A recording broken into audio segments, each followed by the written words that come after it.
Agora, na Banda B. Um negócio que deu certo, com Antônio Nascimento. Olá você, seja muito bem-vindo a mais um negócio que deu certo. Hoje estamos recebendo aqui o senhor Sadi Poleto. Ele é da Casa Poleto, lá de Morretes.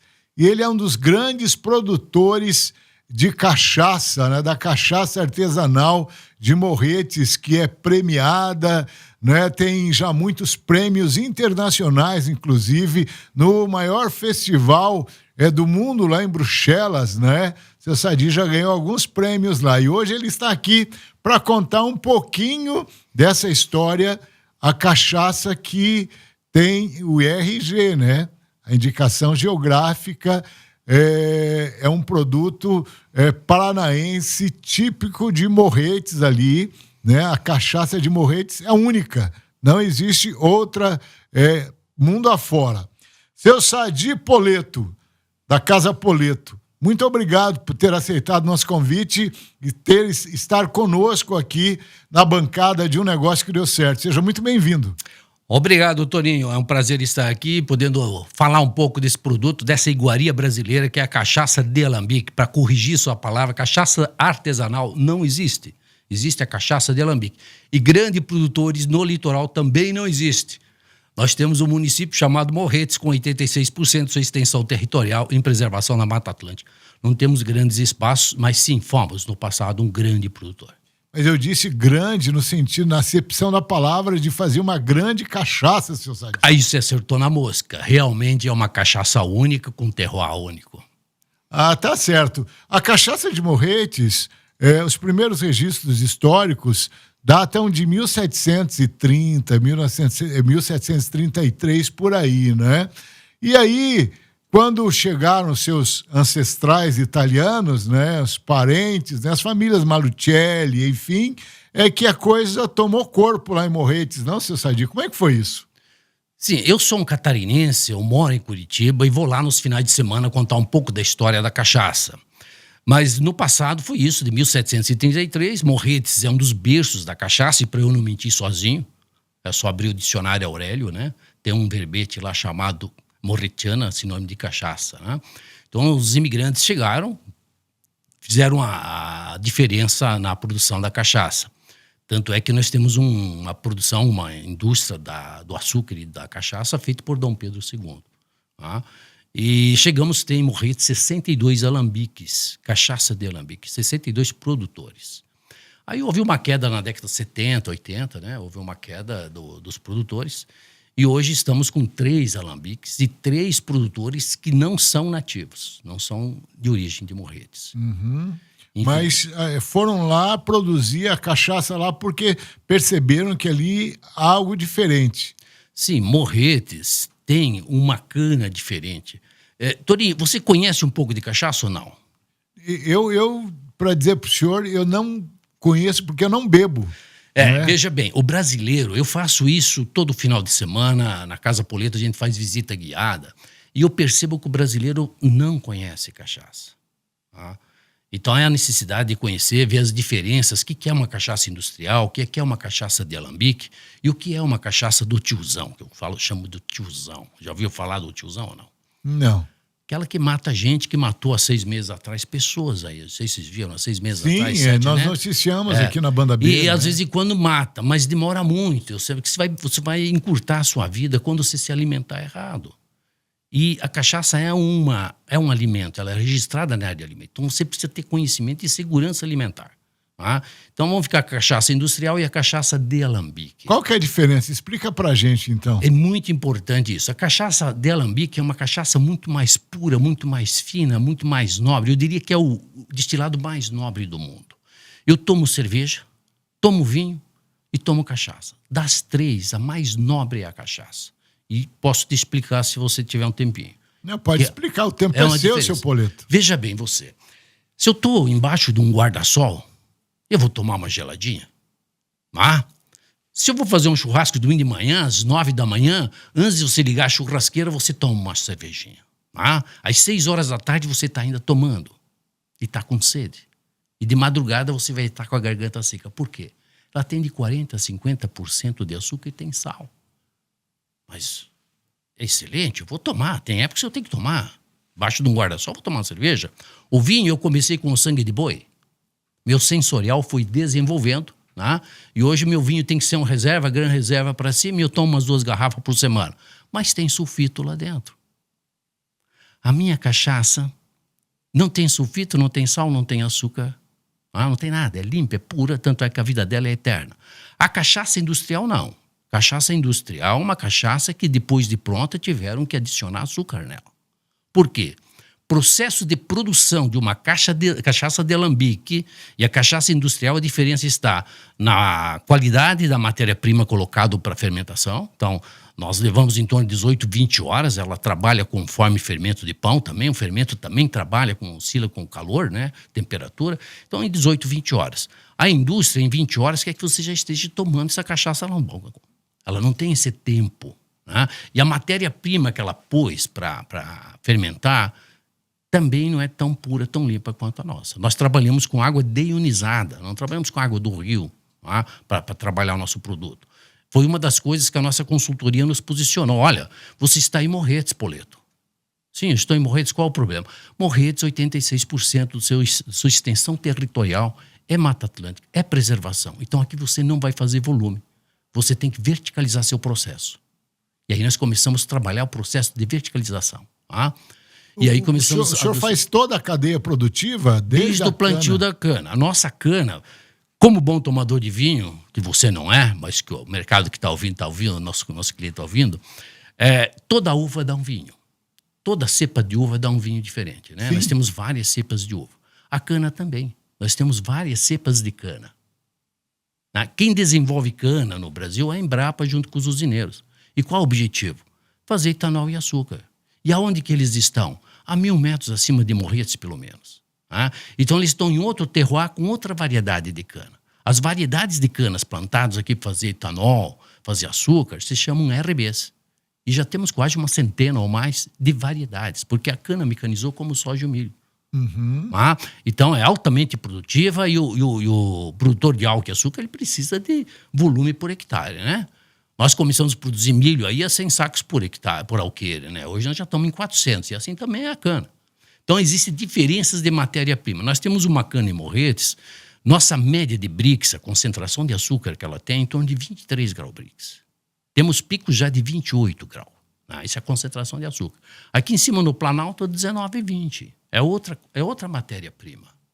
E acaba tendo outro resultado final em cachaça, no processo de fazer também, né? Boas práticas de fabricação, a maneira de você produzir, o local, o clima, a altitude, tudo isso se invoga. Mas eu sempre digo ao meu cliente, se ainda ele está tomando café com açúcar, ele não desenvolveu o sensorial para perceber isso. Você viu como é complexo isso? Então, mas como é que é o processo? O processo, então, começa com o plantio. O senhor mesmo que planta a sua cana? Nós plantamos a cana, produzimos a muda e plantamos a cana. A cada 10, 12 meses a gente corta isso. De 3 a 5 anos, Morretes no litoral é diferente do Planalto aqui. O Planalto aqui é de 5 em 5 anos. Lá, com 3 anos, nós precisamos renovar o canavial. O canavial baixando a produção dela e a gente tem que renovar o canavial. E a cana que nós plantamos lá é chamada Havaianinha. E aqui em cima é RB. Em cima nós temos a 72454, que era uma variedade muito plantada no passado. Hoje eu acho que está na 6535, são outras variedades e assim vai. Mas vocês plantam a Havaianinha. Nós trabalhamos isso há séculos com essa Havaianinha. Morretes não evoluiu no processo da cana em si, de variedades de cana. Porém, ela deu certo. É uma cana que produz menos por hectare, mas que tem um Brix alto e que acaba dando um produto nobre. Agora, é necessário, sim, eu tenho uma cachaça há 10 anos que faça. Falo para você, Toninho, não compre. Você não tem sensorial para isso ainda. Tá? Você tem que desenvolver sensorial para chegar lá. E eu fiquei sabendo, estudando aí, que nós não temos só 5 sentidos no nosso corpo, que é o tato, olfato, visão, audição e paladar. Nós temos 26 sentidos. Então, deixa eu perguntar para o senhor, seu Poleto. Vamos fazer uma pausa aqui e a gente já volta na produção. Como é que o senhor entrou nesse negócio de cachaça em 1990? Isso é um acidente. Mas então conta esse acidente, como é que foi isso? Eu trabalhava em outra atividade, eu desci para Morretes para fazer outra atividade, não seria cachaça. A cachaça veio na sequência quando a gente quando eu comprei a área lá de 24 hectares. E quando acabou o dinheiro, a gente primeiro fez a piscina, né? Eu moro em Curitiba, primeiro fiz a piscina. O senhor comprou um sítiozinho em Morretes, é isso? Isso, uma área de 24 hectares. E estava aberta, né? E aí, quando acabou o dinheiro, o que vamos fazer? Aí descobrimos a história da cachaça. Né? Toda a história da cachaça. Aí começamos a desenvolver esse projeto. Tá? E aí, junto com a Universidade Federal do Paraná, começamos a buscar os antigos produtores. A minha ideia era juntar esse pessoal novamente, recuperar esse pessoal, né? Mas é muito difícil esse trabalho. Então, a gente meio que foi atividade solo mesmo, sozinho. E aí acabei fundando a associação recentemente, eu digo, faz 8 anos atrás, né? A gente fundou a Associação dos Produtores de Cachaça, que é a APOCAM, com o objetivo de registrar a indicação de procedência.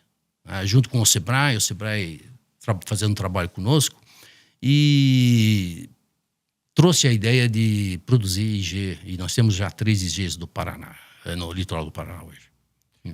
E aí, lá em 1990, então, por uma questão até de sustentabilidade, o senhor foi para a cachaça, né? E aí começou a plantar cana, a havaianinha, e aí montou-se o alambique. Sim, aí compramos um alambique que estava desativado, inclusive, tinha 2 anos de uso só, então cheguei no momento certo também, o pessoal já tinha ideia de fazer cachaça, mas enfim, tive uma oportunidade de comprar esse alambique, comprei as mudas ali da região, né? E aí começamos a atividade. E quanto tempo demora esse processo do plantio da cana até o senhor estar lá destilando e a cachaça está pronta no envasamento?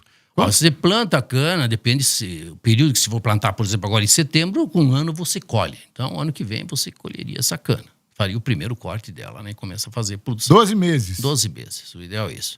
Se planta em maio, é 1 ano e meio. Né? Depende do período do ano que se vai plantar. Mas ela está no ponto ideal para o corte. No ponto ideal para o corte. E aí você maneja essa cana cortada. O ano que vem, novamente, você corta, faz 3 cortes. Tem canas lá em Morretes, tem canaviais de mais de 30 anos. Né? Só que a produtividade vai caindo. Porque o pessoal usa também, não para fazer cachaça, usa para fazer caldo de cana. Então, eles vão colhendo seletivamente a cana madura, né? Dentro do canavial e vão deixando. Então, o canavial está sempre igual. Né? Então, vão colhendo sempre. Então, mas só que se produz menos assim. Hoje, a produtividade tem que obedecer uma regra que é você poder cortar no menor prazo possível, né? Você juntar o prazo. Eu, inicialmente também, eu sou um colono desde o meu bisavô, mas não tinha conhecimento de cachaça. E a minha ideia era fazer a cachaça nos 12 meses para que você fosse me visitar e assistisse o processo funcionando. Tá? Mas não é assim. Economicamente, o melhor é você concentrar aí em 3 meses. Se cortar todo o canavial e fazer cachaça. Tá certo. Então, planta, espera 1 ano a cana crescer, daí vai lá, faz a colheita, e aí, depois, como é que é feito o processo? Colheu a cana no campo? O primeiro processo é você levantar o grau brix. Então, nós temos um aparelhinho, que é uma lâmina que você coloca lá, uma gotinha de caldo de cana, e você ofere o grau brix dela. Nós, com 23 grau brix, nós matamos o nosso fermento. Você não pode fermentar ela com esse grau brix, que o fermento morre. Então, você tem que adicionar água para baixar a 15 grau brix. Mas como é que é feito? O senhor corta a cana, daí joga ela na moenda. Na moenda. Passa na moenda, faz o caldo de cana. Como se estivesse fazendo o caldo de cana ali que a gente vê. Mesma coisa. Daí o senhor pega o caldo da cana ali puro. Certo. E daí faz o quê? Como é que é o processo? Pois é, ele passa por uma filtragem, são 3 etapas de filtragem, e depois ele vai para as dornas de fermentação. Aí na fermentação você já tem que misturar a água aí para baixar em 15 grau brix, senão o fermento morre. E aí você alimenta esse fermento. Aliás, antes desse fermento começar a trabalhar, vai uns 14 dias para você formatar esse fermento, para você fazer ele começar a ser produtivo. Depois depois que você adiciona esse caldo de cana com 15 grau brix, você espera por um período aí de 18, 20 horas, né? Ela oscila conforme a temperatura externa, né? e aí ela está zerada de açúcar. Você precisa zerar o açúcar nessa fermentação para poder destilar. Tanto a indústria como nós precisamos fazer isso. A cachaça é feita com zero açúcar. E aí, como é que fica ele fica ali num tanque ali, fermentando para que elimine esse açúcar? Como é que é feito isso? Sim. Esse fermento vai transformando todo esse açúcar, vai transformando em mosto ou vinho, que é o nome, o residual dessa matéria-prima, tá? Aí você tem que colocar um aparelho para confirmar de que está zerado o açúcar aí dentro. Senão você tem um problema na destilação.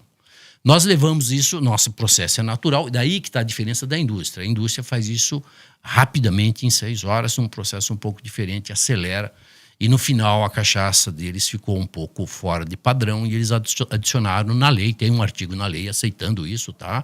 Se aceita até 30% de açúcar. Se você pegar a cachaça, eu sei que você nunca olhou, e ninguém olha isso, tá?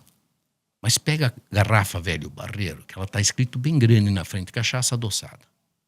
Uhum. A minha é 0%. Tu imagina se eu tivesse capacidade de pagar o Tony Ramos para contar só essa história. O Toninho estaria fazendo fila na gôndola do supermercado para pegar a minha cachaça e eu estaria com 2 Porsche ali fora, né? E 2 veleiros na Bahia. Você viu como é difícil para o pequeno produtor produzir uma iguaria? Esse é o complicador nosso comercial, que eu tô adiantando aqui, que nós fizemos um produto de altíssima qualidade, mas com uma dificuldade enorme, um gargalo enorme para colocar isso no mercado, porque ela tem um preço agregado, tem um valor agregado. E aí como é que você vai colocar isso no mercado? Né? Esse é um problema nosso. Tá certo. E aí, depois desse processo, o senhor faz um envasamento. Isso.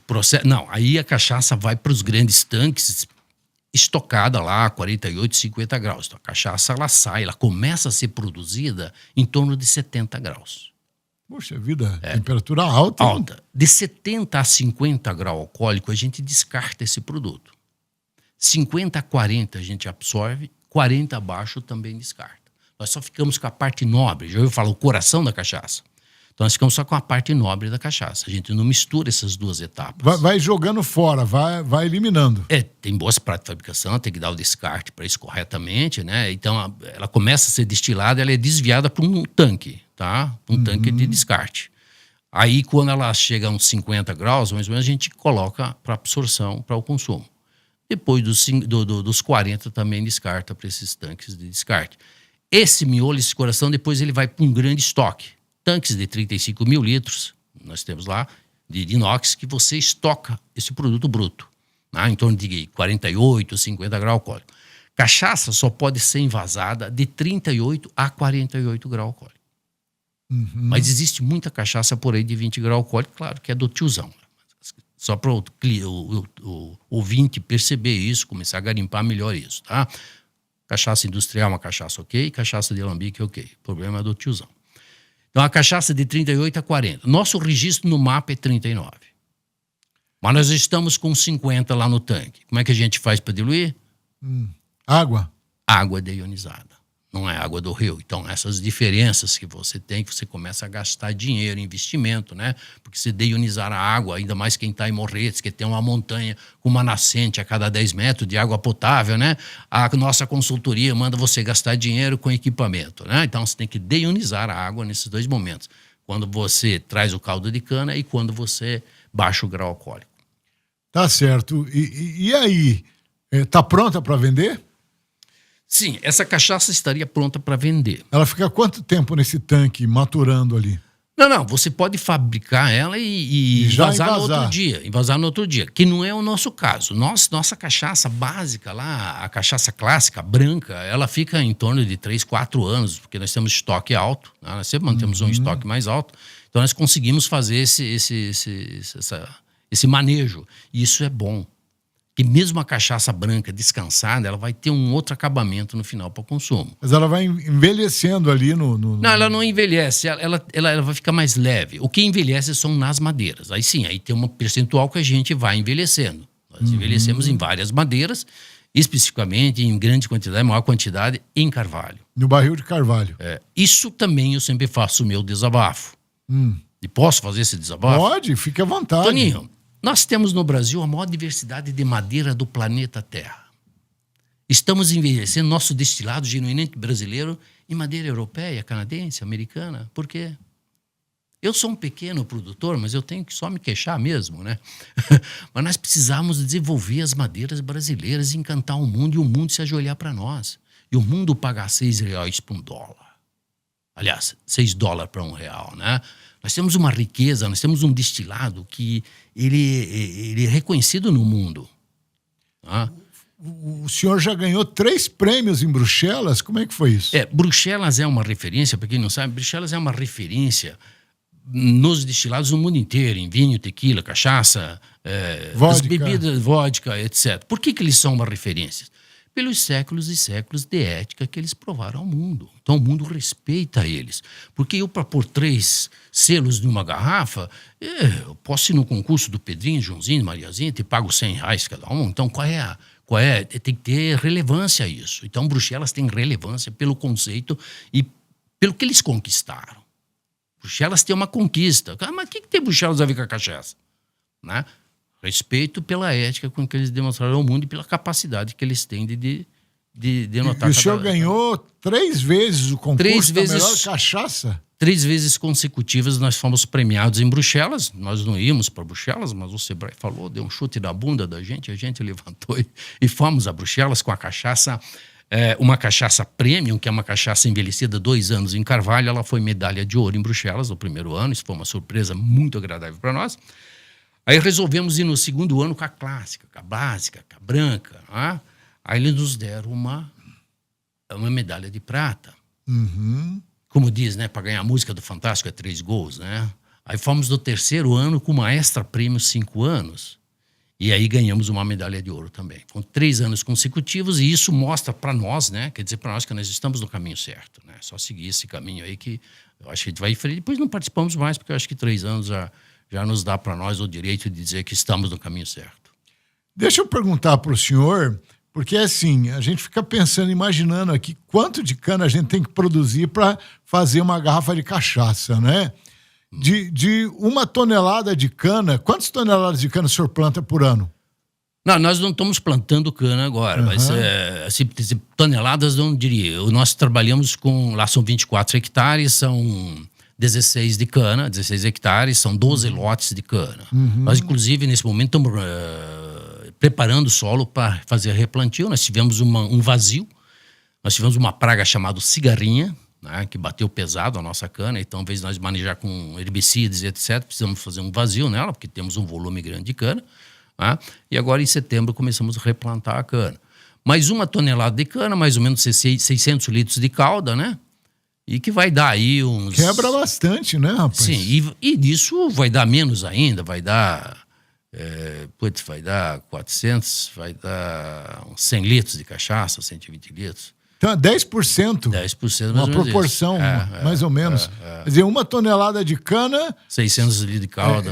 De calda e 100 litros de cachaça. Mais ou menos isso. Quantos litros de cachaça o senhor produz por ano? A nossa média lá é em torno de 20 mil litros.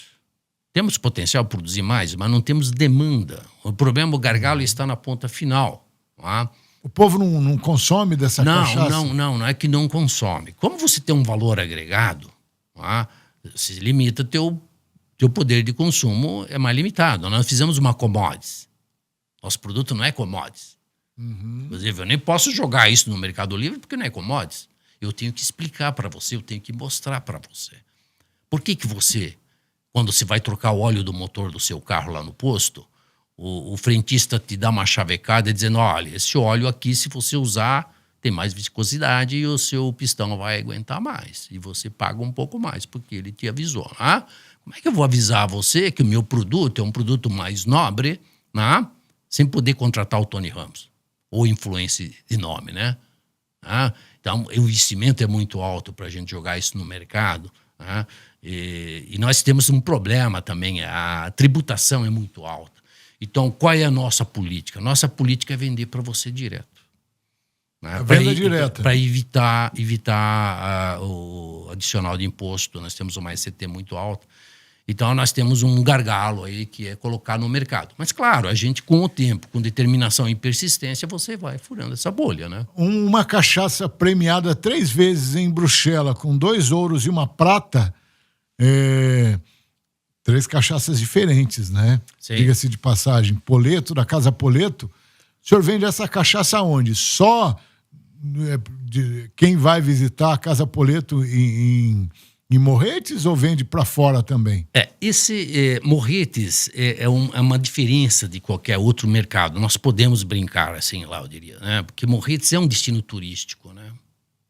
Então, nós temos fluxo turístico. Nós temos hoje a Serra Verde, tem uma parceria conosco, você compra um passeio de trem. Seu Donai. Depois se compra o Jeep deles, que eles fazem um circuito dentro do interior, né? Para você conhecer um pouco do interior de Morretes, e eles acabam lá dentro da Casa Poleto. Termina dentro da Casa Poleto. E eu recebo gente lá de todo lugar do mundo, né? O pessoal que desce a Morretes, quer visitar um alambique, nós somos o único alambique para visitação guiada dentro de Morretes. Tá? Então, quem quer conhecer cachaça, como funciona, como é produzida, ele vai à Casa Poleto. Então, nós estamos lá final de semana, sábado, domingo, feriados, fazendo esse tipo de trabalho, recebendo o pessoal. Quer dizer que tem como visitar, então, a Casa Poleto? Sim, estamos lá sempre das 9 ao meio-dia, das 13h30 às 17 horas, ou 16h30 agora no inverno, falando sobre isso. Tá? Então, essa é a nossa política, esse é o nosso caminho. Claro, estamos pensando em outros caminhos para você chegar mais longe, né? Mas vendemos para o mundo inteiro. Então, você compra uma cachaça em Morretes, e aí você leva para o teu amigo lá em São Paulo, e ele gosta, e ele manda pedir. Eu estou sempre vendendo cachaça para o Brasil inteiro. Brasília compra muito. O maior PIB brasileiro é São Paulo e Brasília, né? Sim. O pessoal me compra bastante. E é assim, você levando a mensagem. O senhor manda por onde? Pelo correio? Pelo correio. Eu tenho uma parceria com o correio, então o correio tem um contrato com eles, né? Você compra e a gente remete para o Brasil inteiro. Tá certo. Hoje, qual que é o seu carro-chefe das cachaças, assim, aquela que o povo compra para... Olha, eu sempre falo para o cara que está começando a degustar cachaça, comece com uma prêmio 2 anos, tá? Para perceber sensorial, tem que aprender a tomar cachaça também. Cachaça não é... Primeira coisa, cachaça de alambique, uma algaria dessa qualidade, tome numa taça de cristal. Pode ser na mesma taça de vinho. Experimente tomar uma boa cachaça numa taça de vinho onde tem seu buquê, né? Onde a cachaça, você consegue sentir o aroma dela. E comece a olhar pela parede do vidro ali a oleosidade, os óleos essenciais que tem ali dentro. E aí, para tomar uma cachaça, para perceber uma cachaça, claro que vai levar 10 anos você fazendo esse treinamento, mas você vai perceber isso, tá? Então, você coloca um gole na boca, não respire, deixa esse álcool evaporar um pouco na boca. Depois você engole e depois você respira pela narina. Você vai começar a perceber um pouco melhor a cachaça. Então, tem todo um aprendizado, né? Então, não é aquele copo de vidro aberto, não. Tem que ser um copo de cristal numa cachaça nobre. E a gente começar a entender um pouco mais da cachaça. Isso é uma decepção que eu tenho, porque se você vai por aí, não sei se tem ido em baile de formatura. Um pouquinho. Mas não tem percebido, né? Eu estive em fevereiro num grande baile de formatura de medicina aqui em Curitiba. E uma decepção grande. Embaixo daquele lustre de 50 mil reais, sempre tem aquelas mesas lindas, né? Qual o destilado nobre que está lá em cima? Vodka. Mais chique ainda que o pessoal fala, 18 anos, 12 anos. Whisky. Você acabou de sangrar seu bolso econômico, o nosso bolso econômico e o bolso da pátria brasileira. É aí que está os R$6 para $1 ou R$5 para $1. Você não enxerga o destilado cachaça em cima dessa mesa. Tá? Eu tive em Jacarezinho 2 anos atrás, numa feira, uma grande feira lá, um bartender de Curitiba aqui fazendo apresentações de drinks. Um produtor de café, tinha uma bancada enorme, o cara estava com o microfone, umas 4 filas de bancos, só mulheres gostam disso, né? E eu fiquei umas 3, 4 rodadas vendo ele apresentar seus drinks. Tá? Tinha aí umas 20 pessoas no grupo, cada rodada. E ele explicando seus drinks. Em um tal drink, ele falou, olha, esse drink aqui foi feito dessa forma. Sai um Boeing de Londres para Nova York e no meio do caminho o jato teve que voltar.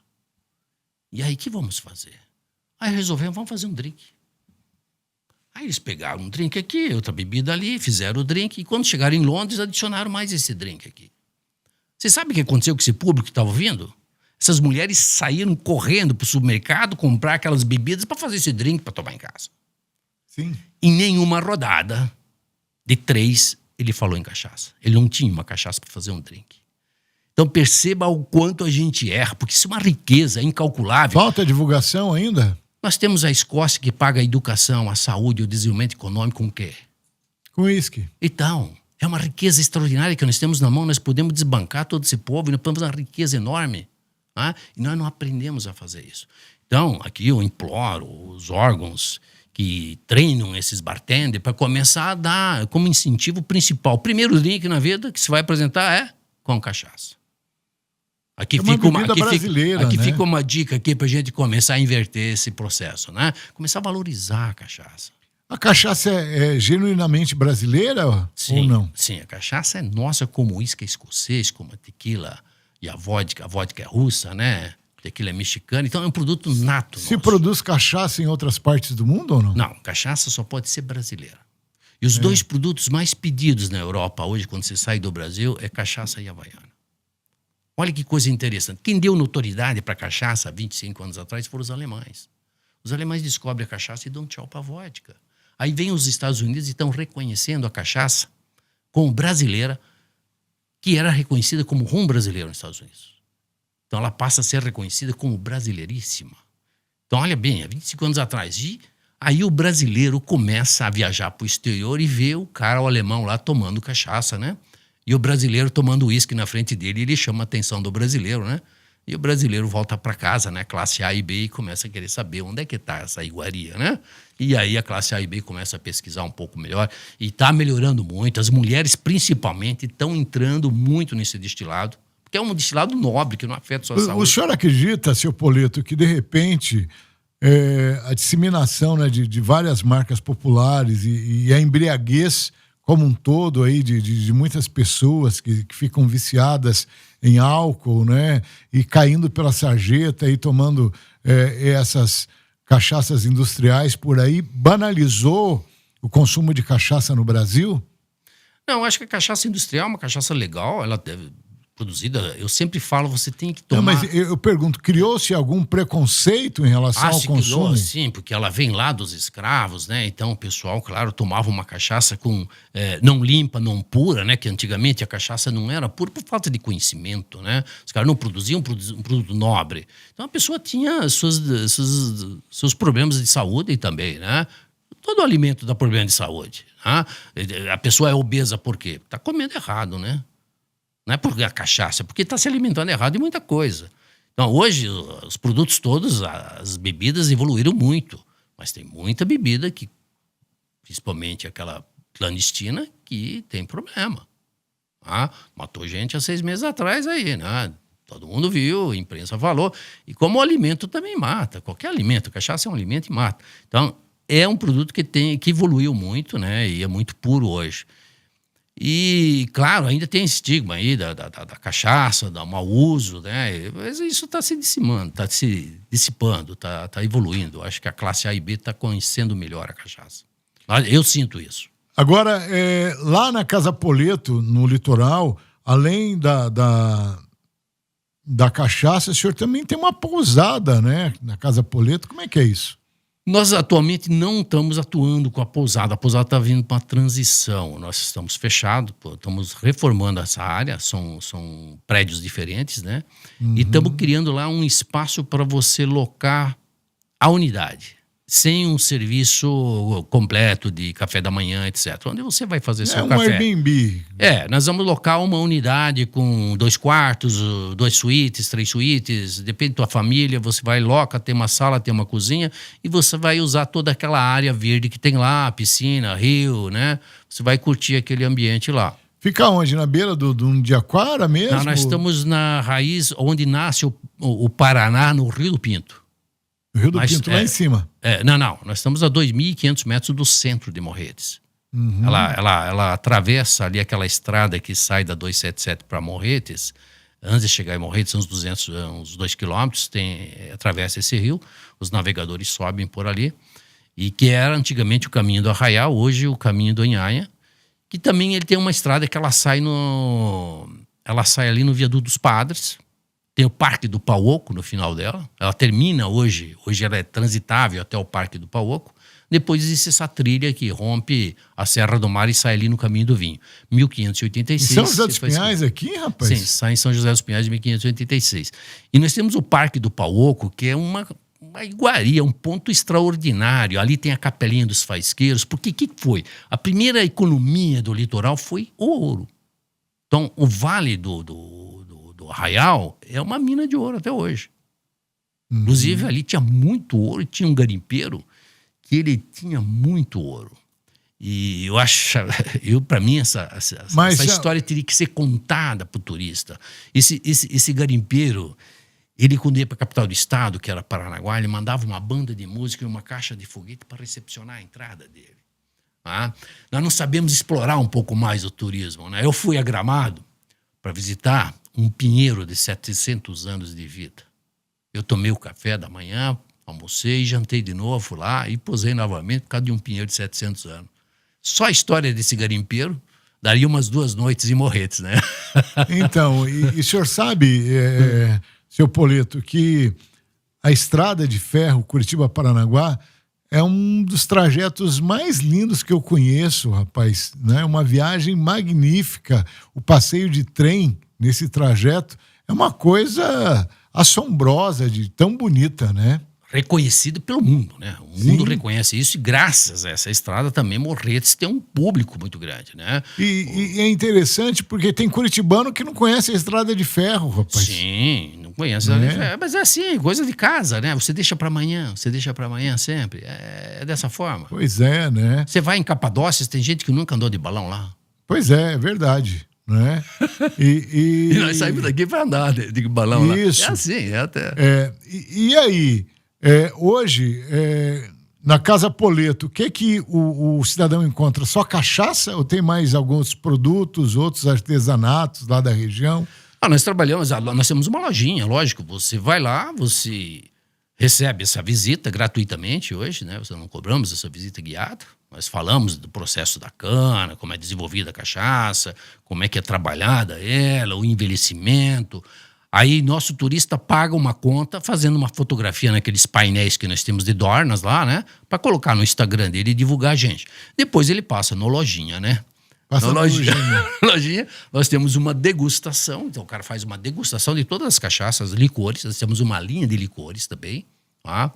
Temos uma linha de licores com 4 licores. Nós fizemos um licor de gengibre. Morretes foi o maior produtor do planeta Terra de gengibre. Olha que interessante a economia de Morretes, né?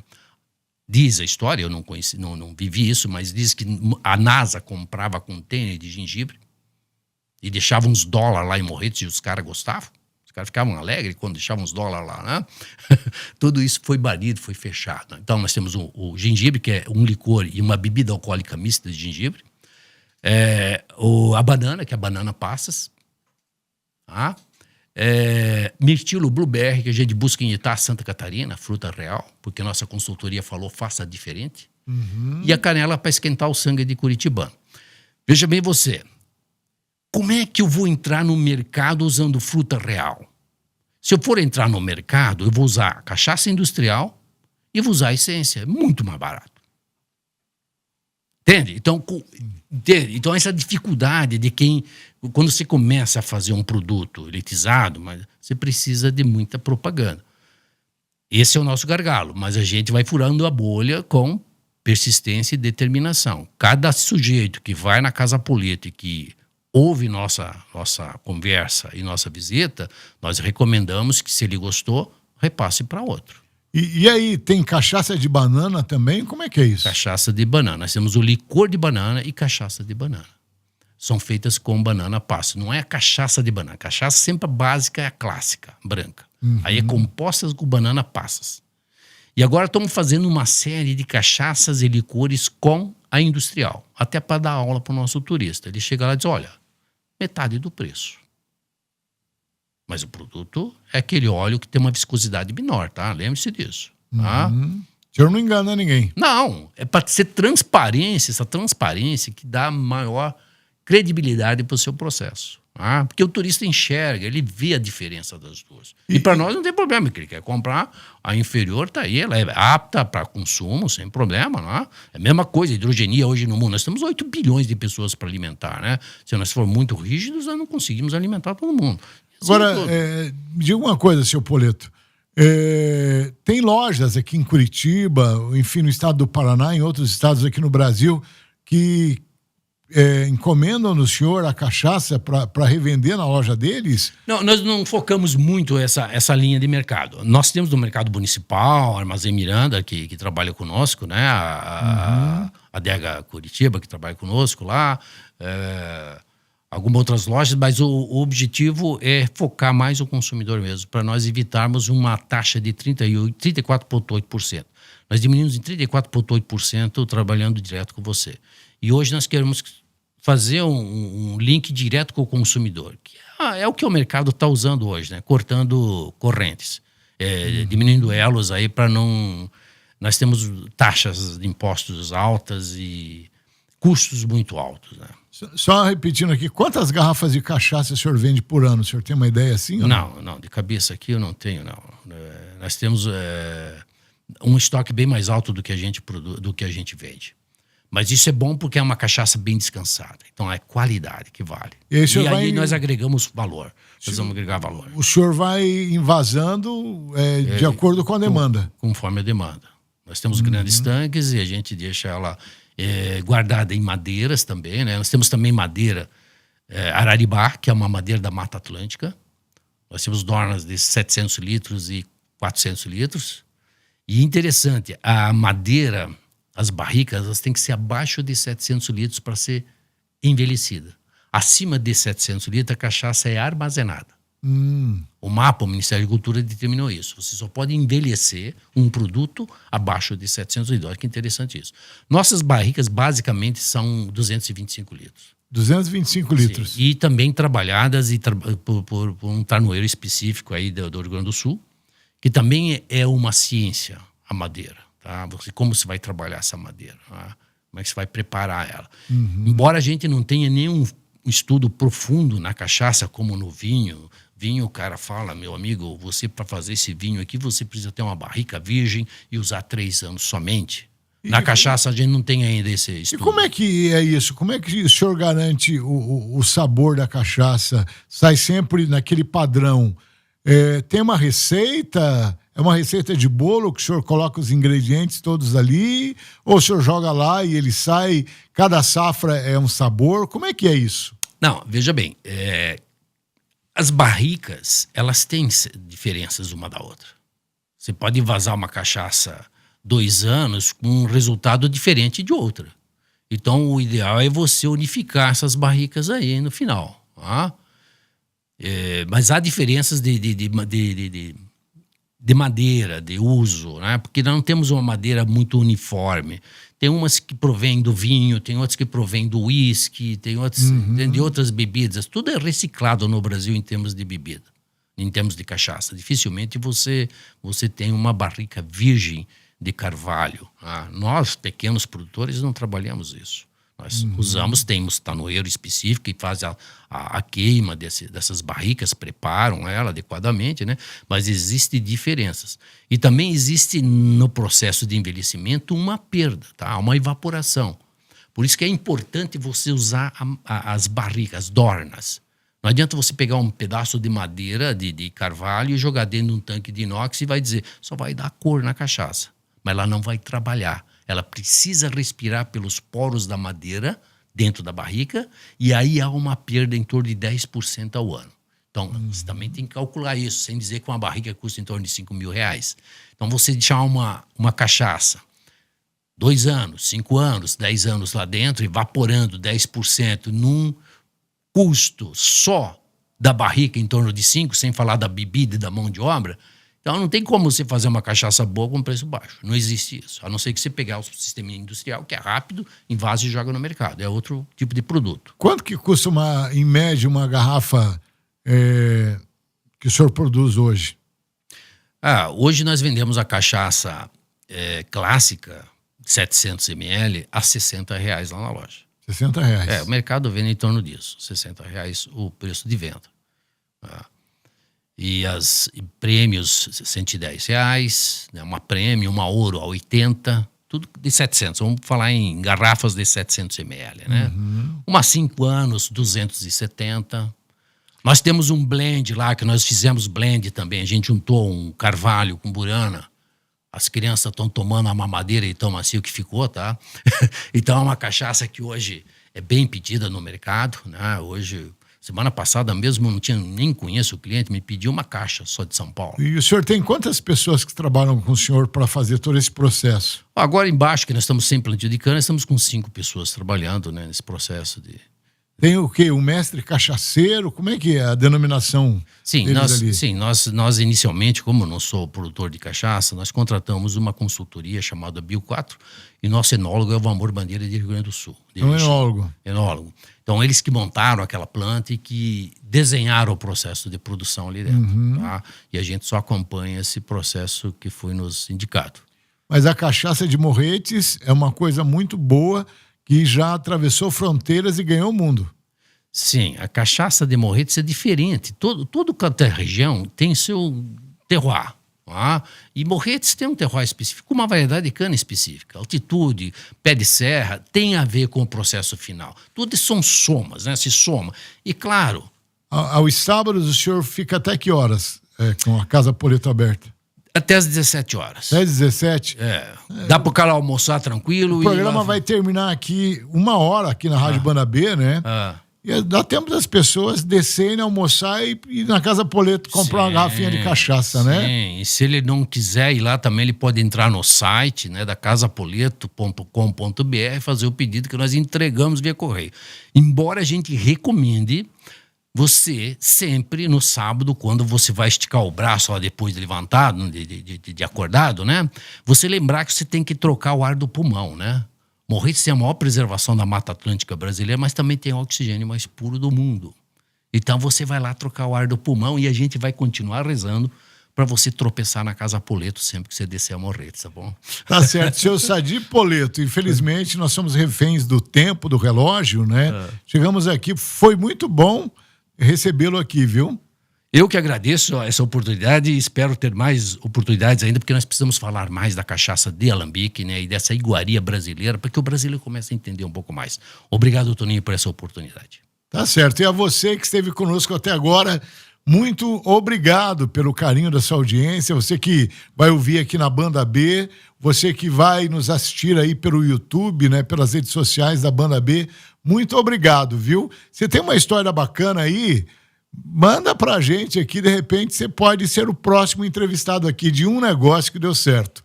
Até a próxima, fiquem todos com Deus. Na Banda B. Um negócio que deu certo, com Antônio Nascimento.